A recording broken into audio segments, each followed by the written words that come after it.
Stop looking at the scoreboard. You are losing the game of life because you are too busy watching the numbers change instead of playing the point. You are obsessed with the harvest, but you haven't even mastered the soil. You want the trophy, the applause, the bank balance, and the title. You want the world to tell you that you've done a good job. But here is the hard truth. The world doesn't owe you a result. When you attach your internal peace to an external outcome, you are practicing self-inflicted psychological torture. You are telling the universe that you are not okay unless a specific set of circumstances manifests in the physical world. You are making your happiness a hostage to fortune. That is not power. That is fragile. That is weak. Input is your duty. Output is none of your concern. Think about your daily life. Think about the way you post a thought, a photo, or a piece of work online. What is the first thing you do? You refresh the page. You check the likes. You count the comments. You are looking for a hit of dopamine to tell you that you exist. You have turned your internal worth into a public commodity. You have given 1,000 strangers the power to decide if your day was a success or a failure. That's the key. The moment you check for a result, you have lost your detachment. You have handed over the steering wheel. You are now a slave to the like, the view, and the validation. You have a choice. You can continue to be a beggar for results, or you can become a master of your process. Detachment means doing the work because it is who you are, not because of what it gets you. It is the discipline of showing up, giving everything you have to the present moment, and then walking away without looking back. If you write a book, write it because you have something to say, not because you want to see your name on a bestseller list. If you go to the gym, lift the weight because your body requires the challenge, not because you need a compliment on your physique.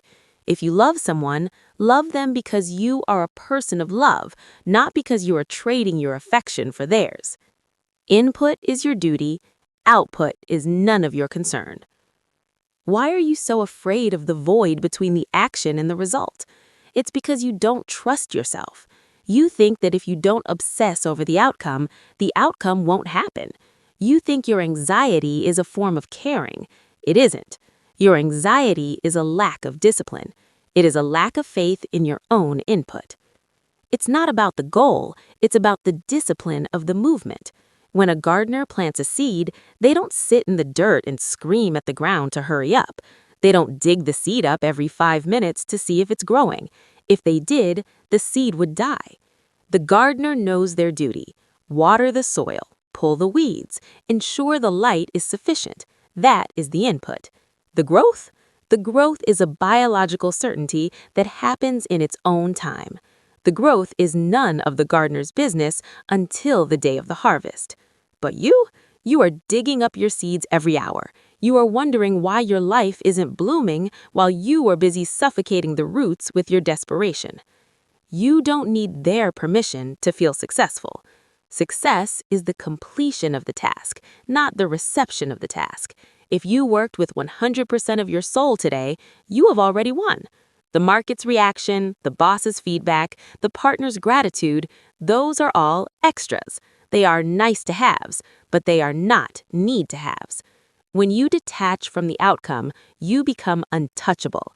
Think about the power of a person who cannot be bribed with praise and cannot be discouraged by criticism. That person is a force of nature. They do what they do because it is their nature to do it. A fire does not ask if it is warm enough. It simply burns. A river does not ask if it is reaching the ocean fast enough. It simply flows. Input is your duty. Output is none of your concern. It is time to change your behavioral patterns. Stop checking. Stop monitoring. Stop tracking your worth through external metrics. Here is your instruction. For the next 7 days, perform your highest value tasks and then intentionally walk away.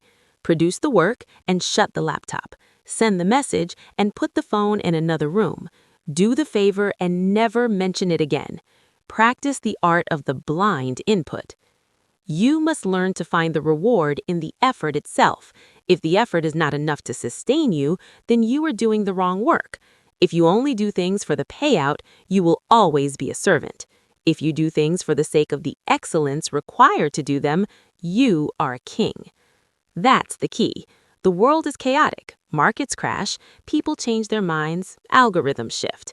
If your identity is tied to those things, you will be crushed by the waves. But if your identity is tied to your discipline, to your input, you are the rock that the waves break against. Detachment is not about being passive. It is about being hyperactive in the doing and completely passive in the waiting. It is about having the courage to say, I have done my part. The rest is not my business. You must kill the part of you that survives on feedback. Feedback is noise. Your internal standard is the only signal that matters. When you master your input, you realize that the harvest actually takes care of itself. It always does. The irony of detachment is that when you stop obsessing over the results usually get better. Why? Because you aren't acting out of fear anymore. You're acting out of mastery. Input is your duty. Output is none of your concern. Repeat that to yourself when you feel the itch to check your notifications. Repeat it when you're wondering why your efforts haven't been rewarded yet. The reward is that you are the kind of person who can do the work. The reward is the character you are building through the discipline of detachment. You have spent enough time being a slave to the scoreboard. It is time to step back into your power. It is time to focus on the only thing you actually control, the quality of your soul's expression in this very moment. You have mastered the art of doing the work for yourself. Now you must learn the power of what you don't say. You have learned to ignore the noise of the crowd. Now you must learn to weaponize the silence of the self. Stop calling it kindness. What you are doing right now isn't being a good person. It isn't deeply caring. It isn't a spiritual gift. What you are doing is bleeding yourself dry to keep others warm. You have been lied to. You have been told that empathy is a bottomless well that you must offer to anyone with a bucket. You have been told that feeling the world's pain makes you noble. It doesn't. It makes you a casualty. Unchecked empathy is just self-destruction with a noble name. If you feel everyone else's pain, you have no room left to feel your own power. You are walking through life with your skin peeled off, wondering why every touch feels like a burn. You are absorbing the trauma, the toxins, and the chaos of people who aren't even trying to heal. Compassion without boundaries is self-betrayal. That's the key. You think you are saving them. You think that by feeling their agony, you are somehow lightening their load. You aren't. You are just drowning with them. You are standing in the middle of their storm, holding a metal rod and wondering why you keep getting struck by lightning. Think about your emotional sponge friend. You know the one. They call you at 2 a.m. with the same crisis they had last month. They complain about the same partner, the same job, the same self-inflicted wounds. You listen for hours. You feel their heartbreak. You lose sleep. You carry their heavy energy into your own home, into your own bed. And what happens the next day? They are fine. They've vented. They've dumped their trash in your living room and walked away feeling lighter. But you are buried under their garbage. You are drained. You are depleted. They remain exactly where they were, and you have lost a day of your life to a battle that wasn't yours to fight. You have a choice. You can continue to be a dumping ground for the world's misery, or you can build a wall. A wall isn't mean. A wall is what allows a garden to grow. Without boundaries, your soul is a public park where anyone can trample the flowers and leave their litter. It's not about being cold, it's about emotional sovereignty. Detachment does not mean you stop caring, it means you stop carrying. You must learn the difference between empathy and enmeshment. Empathy is seeing someone in a hole and handing them a ladder. Enmeshment is jumping into the hole with them and crying until you both starve. You don't need their permission to stop caring about their drama. Listen to me. People will take as much as you are willing to give. There is no enough for a person who refuses to take responsibility for their own life. If you provide a soft landing every time they fall, they will never learn how to stand. Your kindness is actually an anesthetic. You are numbing the pain they need to feel in order to change. You aren't helping them, you are enabling their decay. Compassion without boundaries is self-betrayal. That's the key. You must become a witness, not a participant. When someone approaches you with their chaos, you must visualize a glass wall between you. You can see them, you can hear them, you can offer a logical solution, but you do not let their frequency enter your nervous system. You do not let their elevated cortisol become your elevated cortisol. It's not about lack of heart, it's about discipline of energy. Your energy is your only true currency. If you spend it all on people who are addicted to their own destruction, you are bankrupting your future. You have a purpose on this earth, and I guarantee you that purpose is not to be a professional mourner for people who won't help themselves. You have a choice. Next time the phone rings, next time the crisis starts, I want you to ask yourself one question. Is this my fire to put out? If the answer is no, stay back. If they aren't holding a hose, why are you? Stop being proud of how much you can endure. Stop wearing your empathy like a badge of honor while your own life is falling apart. A person who is drowning cannot save anyone. You must secure your own oxygen mask first. That isn't a cliché, it is a law of survival. Compassion without boundaries is self-betrayal. Real-world instruction. Start practicing the silent boundary. You don't need to announce your new rules. You don't need to have a long, dramatic conversation about why you are pulling back. Just pull back. Stop responding instantly. Stop offering fix-it advice. When they start the cycle of complaining, give them a neutral, "That sounds difficult," and then change the subject. You don't need their permission to protect your peace. You will feel guilty. That is the trap. The ego uses guilt to keep you in the cycle of enmeshment. It tells you that you are bad if you aren't suffering alongside others. You must have the discipline to sit with that guilt until it dies. Guilt is just the sound of your old, enslaved self screaming because the new, detached self is finally taking control. It's not about being a jerk, it's about being a master. If you want to help the world, stay strong, stay whole, stay detached.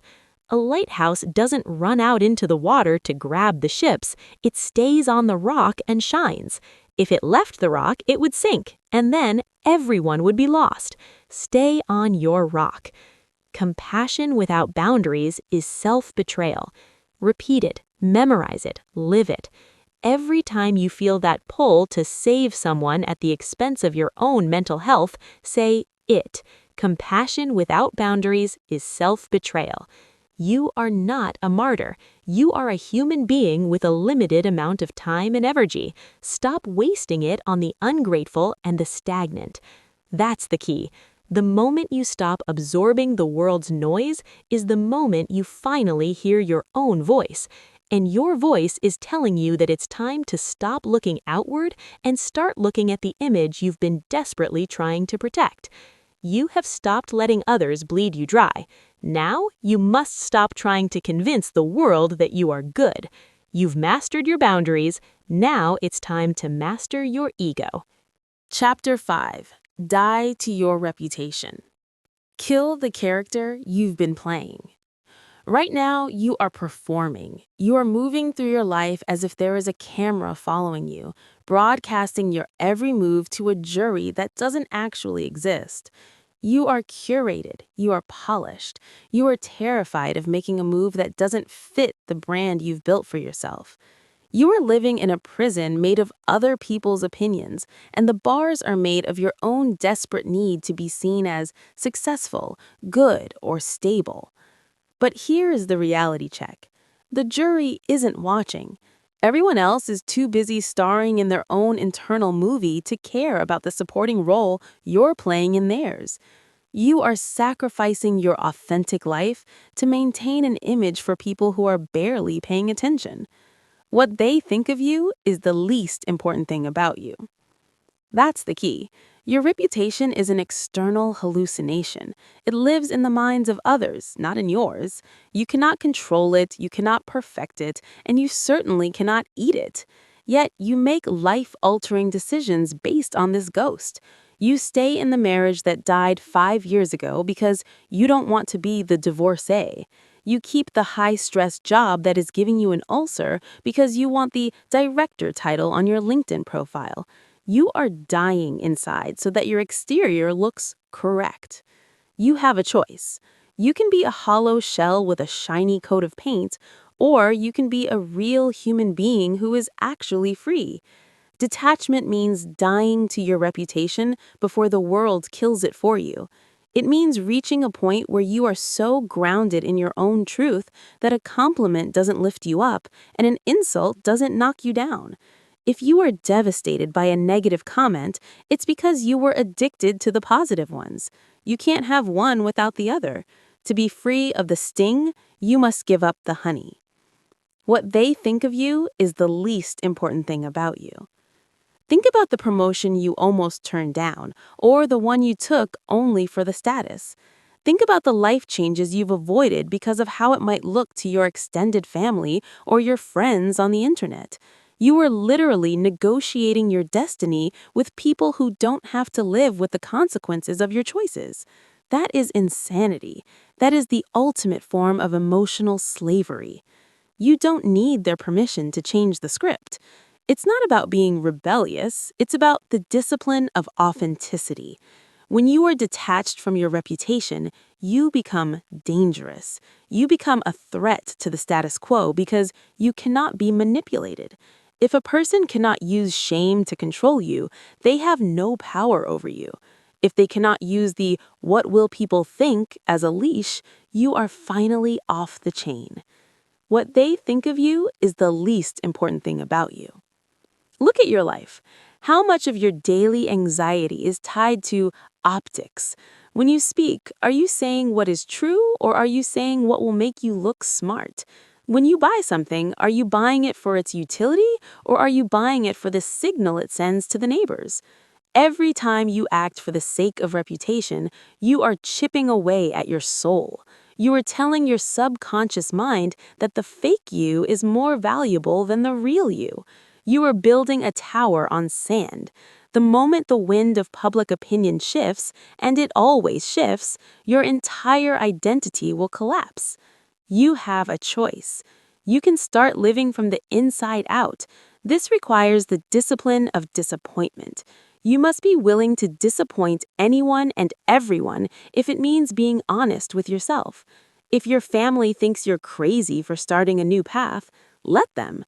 If your friends think you've changed, let them. Their disappointment is their problem. Your only responsibility is to your own integrity. It's not about being a loner, it's about being a leader. A leader does not check the polls before they take a step. They know the direction and they move. If the crowd follows, fine. If the crowd throws stones, fine. The leader is detached from the noise because the leader is committed to the mission. You are the leader of your own life. Stop asking the followers for directions. What they think of you is the least important thing about you. That's the key. When you die to your reputation, you find a level of peace that most people will never know.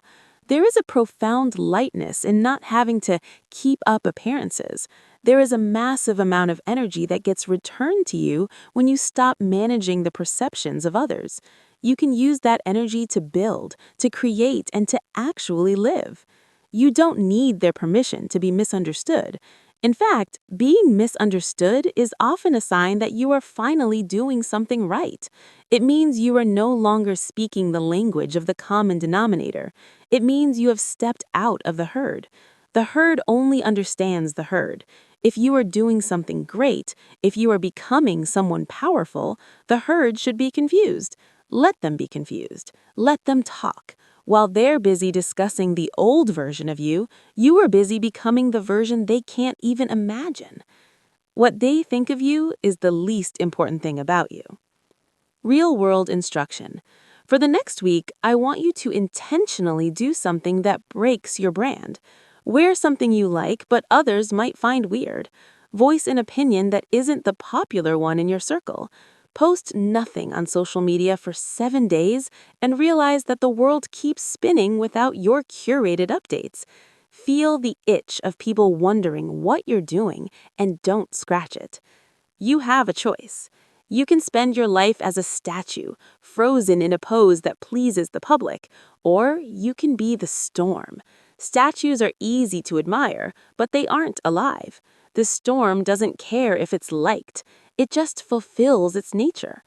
It's not about ego, it's about ego death. The part of you that wants to be liked is the part of you that is holding you back. Kill it. Burn the costume. Walk off the stage. The moment you stop caring about the applause is the moment you start finding your real power. You are no longer a performer, you are a sovereign being. What they think of you is the least important thing about you. That's the key. You've stopped begging for likes and started living for truth. You've survived the death of your reputation, and you realized you didn't die, you woke up. Now that you aren't afraid of what they say, it's time to look at how you react when they try to pull you back in.